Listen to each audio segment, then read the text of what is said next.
mukama wewe wagezagiye ku buryo baratangaza ibanga ryo kwabirana gushikaho werekana ko urukundo rw'ababiranye rumenyesha urukundo Kristo afitaniye Ekleziya.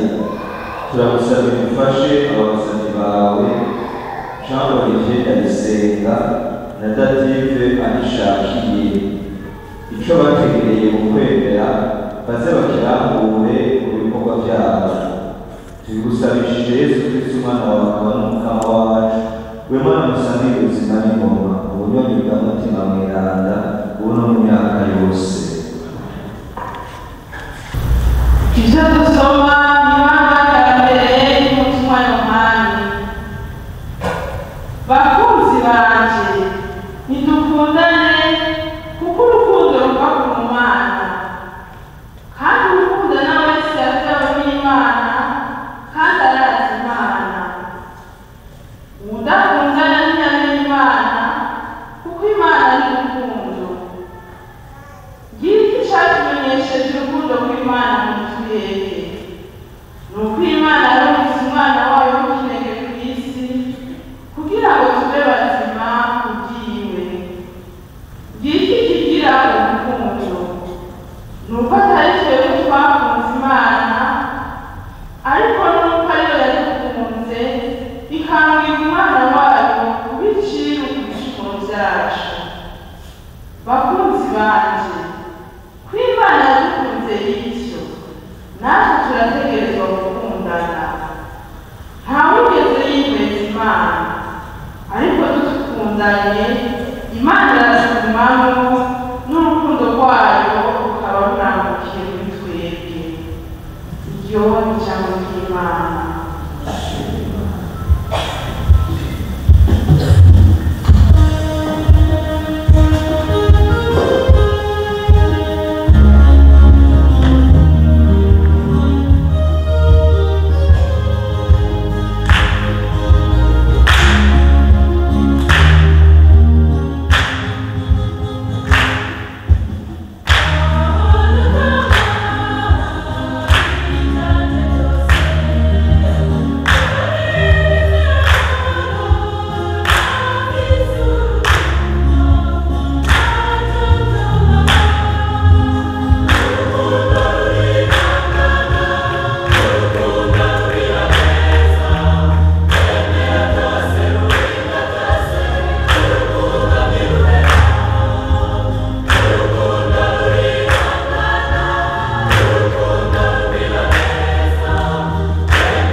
Ibyo dusoma mu nkuru nziza ya Yesu Kristo nk'uko yanditswe na Matayo mweranda.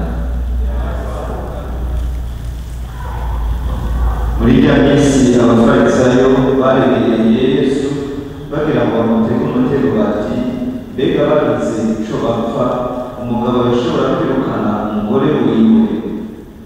Arabishura ati, ntimwasomye ko bwa mbere uwaremye abantu yaremye umugabo n'umugore, kandi akavuga ati, kubera ico umugabo azohera se na nyina yibanire n'umugore wiwe, abo babiri babe umubiri umwe. ntibakiri babiri rero babaye umubiri umwe. None rero ico Imana yafatanije ntihagire umuntu agitandukana. Ushimarize inkuru nziza y'urukiza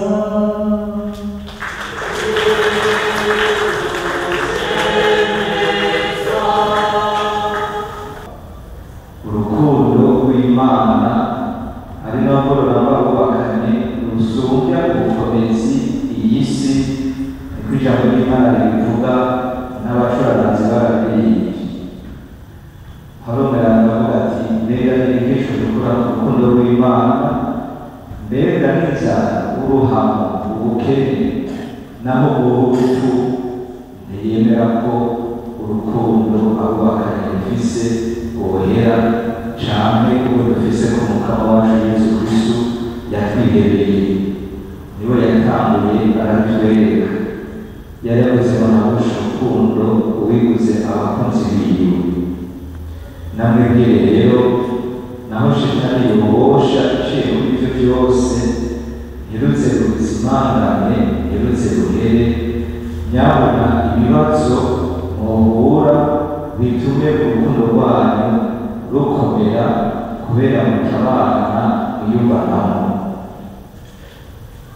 Urukundo rw'Imana rumwe guhebera abandi, bisigure ngo hagati ya Olivier na Dative mu mubano wanyu kugira ngo bane neza. Wewe Olivier utegerezwa gukora ibishoboka byose ataco wisigarije kugira ngo Dative amererwe neza, yiyumve, atagate, aryohewe. Olivier ivyo yavyemeye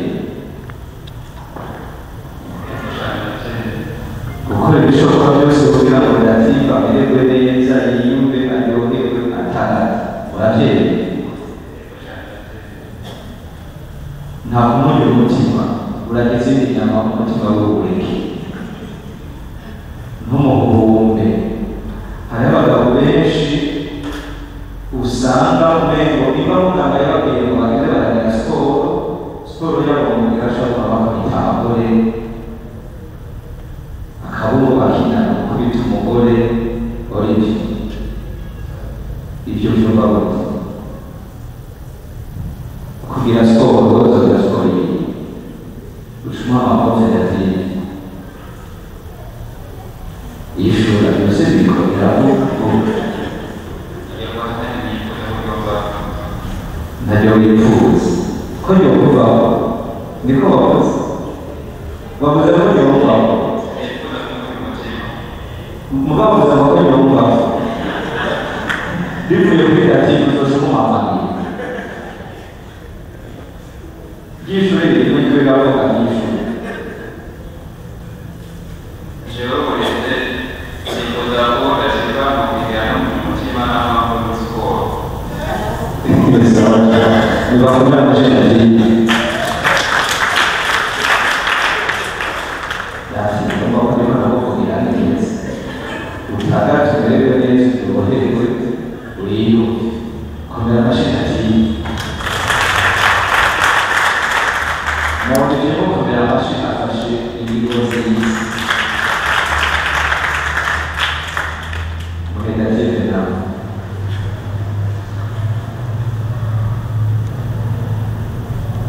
naho usanga rimwe na rimwe hariho abagore bakomeye bashobora kwitwara abagabo babo. Wewe niba utazoba urembereye kugira ngo ntibashobora kumutsinduka nyine. Akenshi rero abagore baratanga ubuzi ku Rwanda bafise ingufu zabo zica ziba mu kanya, ibitutsi, isaku, ibihaganya, bakaba bakikira. None Dative ijambo ry'Imana rivuga ngo abagore bubaha abagabo babo nk'uko baba bubaha Mukama Yesu neza bwiwe. Urazi nyagese iyo jambo sibyo urabizi? Abagore baba abagabo babo nk'uko baba bubaha Mukama Umwami Yesu. urarizi iri shengero ry'Imana riri imbere ya hari Imana hera yuko Olivier uzogumuba ibihe byose kuko wubaha umwami Yesu.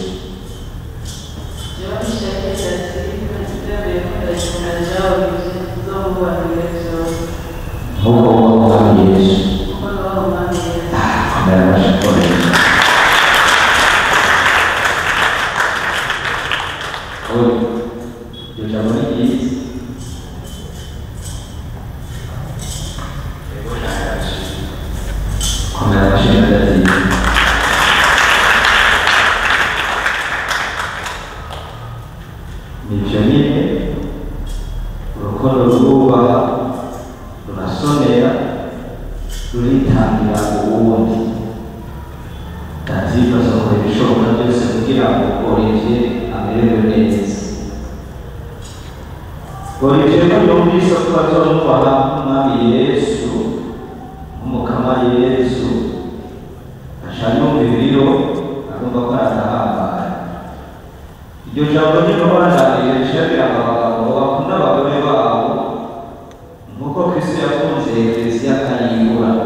wose ubuzima bwacu.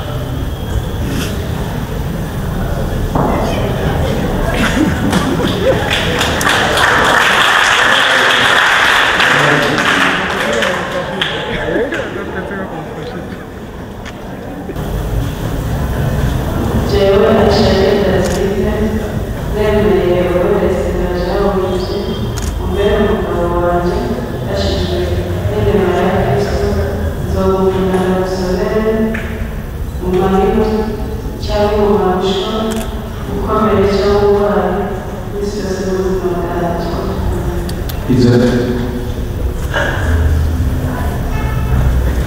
Izarangazara imbere y'Eklezia Mukamana Shimeze abakuru ndetse wiwe kuzina data y'ama y'abatima mweranda icuma ifatanije n'ibirori bitandukanye.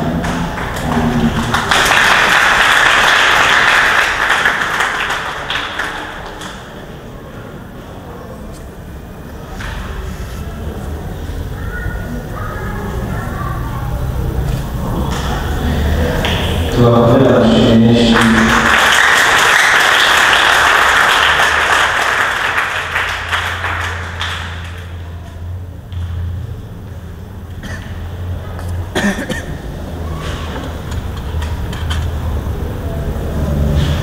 indagano zishinze kubaka Kristo badishikirije imbere ya Imana n'igihugu cy'Imana gikoranye. Ubu naho ikiringo cyo kwambikana impeta mu ntango bari bembereye ikiziriko isonga rimwe mu ijosi ryakomeje iri songa mu ijosi rya Dative bakagira kigufi kugira ngo yicara udaje yicara umuhaguruzi udahaguruke byarajambo kwizo retuzo cyane kabona biserutse ariko kubera by'ubuzima ngarurira hariya ariko bashize hamwe iyo leta rero n'ikimenyetso c'uko amwiziraniye ataguhemukira ubundi atakumucamo kuyambara bikaba ari iteka n'ikimenyetso cyo kuzigamira ibanga mugenzi wawe muzishira habona sabe igihugu c'Imana muhaguruke tugisabe munezero.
Wewe ulize akileta ikimenyetso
bakomeye amashyi menshi.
yose ikoraniye aha ntidusabe umukama mana nzima turabikuzamye.